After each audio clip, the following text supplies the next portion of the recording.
Welcome to our channel. Today we how to uninstall Anaconda Navigator on Windows, beginner guide step by step clearly. To uninstall Anaconda Navigator on Windows, first, open the Start menu. Type Control Panel in the search bar and hit Enter. Once the control panel is open, locate and click on Programs. Then, select Programs and Features from the options. In the list of installed programs, scroll down to find Anaconda. Click on Anaconda to highlight it. Then, click the Uninstall button located at the top of the list. A confirmation window will appear. Select Yes to begin the uninstallation process. Follow the on-screen prompts to complete the uninstallation. Once finished, check if the Anaconda folder remains in the Start menu. If it does, right-click on the Anaconda folder and select Delete. Next, navigate to the folder where Anaconda was installed. This is usually found in C/users/your username/Anaconda3.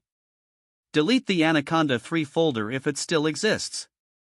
Next, you may want to remove environment variables associated with Anaconda.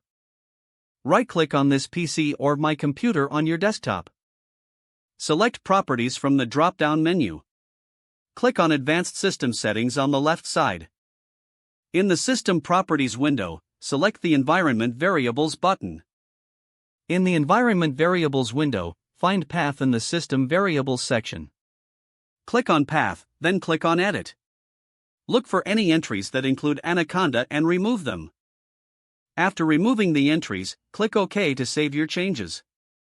Finally, restart your computer to ensure all changes take effect. Anaconda Navigator should now be completely uninstalled from your Windows system.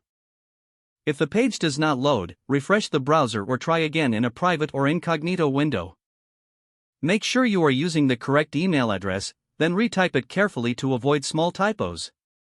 If your password is not accepted, use the Reset option and create a new strong password you can remember. Check your spam folder for verification or security emails, then complete any requested confirmation steps.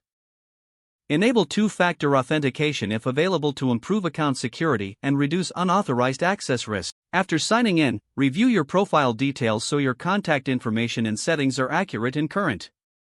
If you see an error message, note it down and try again after restarting your device and internet connection. Don't forget to like this video and subscribe to our channel for more step-by-step tech guides.